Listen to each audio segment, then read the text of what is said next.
الحمد للہ وحدہ والصلاة والسلام علی من لا نبی بعد اما بعد فاعوذ باللہ من الشیطان الرجیم بسم اللہ الرحمن الرحیم۔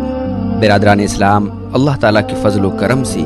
ماہ رمضان المبارک کا آغاز ہو چکا ہے، اس لیے ہم سب کو اللہ تعالیٰ کا شکر ادا کرنا چاہیے کہ اس نے ہمیں زندگی میں ایک بار پھر یہ مبارک مہینہ نصیب فرمایا، ایک ایسا مہینہ کہ جس میں اللہ تعالیٰ جنت کے دروازے کھول دیتا ہے، جہنم کے دروازے بند کر دیتا ہے اور شیاطین کو جکڑ دیتا ہے تاکہ وہ اللہ کے بندوں کو اس طرح گمراہ نہ کر سکے جس طرح عام دنوں میں کرتا ہے۔ ایسا مہینہ کہ جس میں اللہ تعالیٰ سب سے زیادہ اپنے بندوں کو جہنم سے آزادی کا انعام عطا کرتا ہے، جس میں خصوصی طور پر اللہ تعالیٰ اپنے بندوں کی مغفرت کرتا اور ان کی توبہ اور دعائیں قبول کرتا ہے۔ تو ایسے عظیم مہینے کا پانا یقیناً اللہ تعالیٰ کی بہت بڑی نعمت ہے، اور اس نعمت کی قدر و منزلت کا اندازہ آپ اسی بات سے کر سکتے ہیں کہ سلف و صالحین رحمہم اللہ 6 مہینے تک یہ دعا کرتے تھے کہ یا اللہ ہمیں رمضان المبارک کا مہینہ نصیب فرما۔ پھر جب رمضان المبارک کا مہینہ گزر جاتا تو وہ اس بات کی دعا کرتے کہ اے اللہ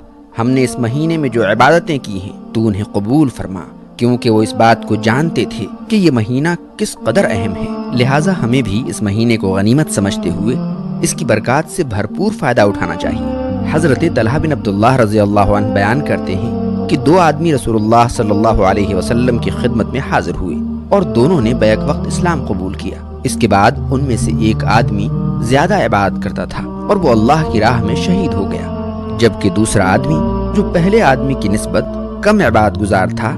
اس کی شہادت کے 1 سال بعد فوت ہوا۔ حضرت طلحہ رضی اللہ عنہ فرماتے ہیں کہ میں نے خواب میں دیکھا کہ یہ دوسرا آدمی شہادت پانے والے آدمی سے پہلے جنت میں داخل ہوا، اور جب صبح ہوئی تو میں نے یہ خواب لوگوں کو سنایا، جس پر انہوں نے تعجب کا اظہار کیا۔ چنانچہ رسول اللہ صلی اللہ علیہ وسلم نے ارشاد فرمایا، کیا یہ دوسرا آدمی پہلے آدمی کے 1 سال بعد تک زندہ نہیں رہا، جس میں اس نے رمضان کا مہینہ پایا، اس کے روزے رکھے اور سال بھر اتنی نمازیں پڑھیں، تو ان دونوں کے درمیان جنت میں اتنا فاصلہ ہے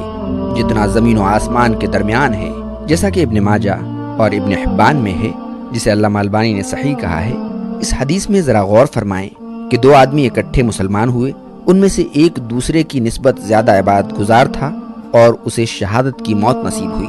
جبکہ دوسرا آدمی پہلے آدمی کی نسبت کم عبادت کرتا تھا اور اس کی موت عام موت تھی۔ لیکن کیا وجہ ہے کہ یہ جنت میں پہلے داخل ہوا؟ اس کی وجہ یہ تھی کہ یہ پہلے آدمی کی شہادت کے بعد 1 سال تک زندہ رہا اور اس دوران اسے رمضان المبارک کا مہینہ نصیب ہوا، جس میں اس نے روزے رکھے اور سال بھر نمازیں پڑھتا رہا، تو روزوں اور نمازوں کی بدولت وہ شہادت پانے والے آدمی سے پہلے جنت میں چلا گیا۔ یہ اس بات کی دلیل ہے کہ رمضان المبارک کا پانا اور اس کے روزے رکھنا اللہ کی بہت بڑی نعمت ہے۔ آپ ذرا غور کریں کہ ہمارے کتنے رشتہ دار اور کتنے دوست احباب پچھلے سال رمضان المبارک میں ہمارے ساتھ تھے، لیکن اس رمضان المبارک کے آنے سے پہلے ہی وہ اس دنیا فانی سے گزر گئے، رخصت ہو گئے، اور انہیں یہ مبارک مہینہ نصیب نہیں ہوا، جبکہ ہمیں اللہ تعالیٰ نے زندگی اور تندرستی دی اور یہ مبارک مہینہ نصیب فرما کر ہمیں ایک بار پھر موقع دیا کہ ہم تمام گناہوں سے سچی توبہ کر لیں اور اپنے خالق و مالک اللہ تعالیٰ کو راضی کر لیں۔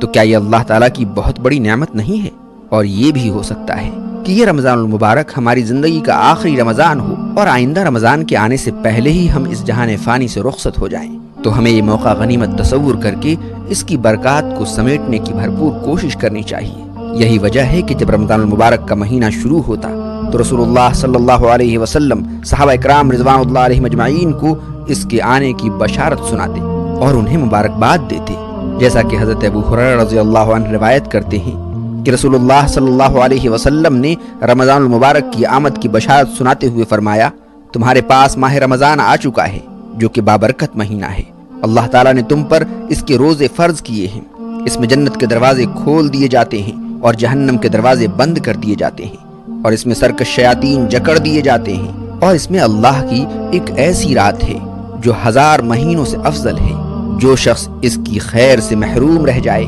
وہی اصل محروم ہوتا ہے۔ نسائی حدیث نمبر 2106۔ حضرت ابو ہریرہ رضی اللہ عنہ سے روایت ہے کہ نبی کریم صلی اللہ علیہ وسلم نے فرمایا، جب کوئی بھولے سے کوئی چیز کھا پی لے تو اپنا روزہ پورا کرے، کیونکہ اللہ نے اس کو کھلایا پلایا۔ بخاری کتاب الصوم حدیث نمبر 39۔ دینی بھائیوں، اس حدیث سے معلوم ہوا کہ اللہ تبارک تعالیٰ اپنے مختلف بندوں پر مختلف طرح کی رحمتیں اور برکتیں نازل کرتا ہے، یہاں تک کہ رمضان المبارک میں بسا اوقات ایک شخص بھول سے کھا لیتا ہے، بھر پیٹ کھا لیتا ہے، لیکن نبی کریم صلی اللہ علیہ وسلم کی معرفت ہمیں یہ خبر ملی اس حدیث میں، جس کی وضاحت ہے کہ اسے اللہ نے کھلایا پلایا۔ کوئی شخص اگر اسے دیکھے کھاتے پیتے تو اسے ٹوک دے، لیکن اگر کسی نے کھا پی لیا ہے تو اس پر کوئی لعن طعن نہ کرے، کوئی الٹی سیدھی باتیں اس کو نہ کہے، نہ خود وہ انسان اپنے بارے میں یہ سوچے کہ میرا روزہ تو خراب ہو گیا، قطعاً نہیں، بلکہ اسے اللہ کا شکر ادا کرنا چاہیے کہ اسے اللہ نے کھلایا پلایا۔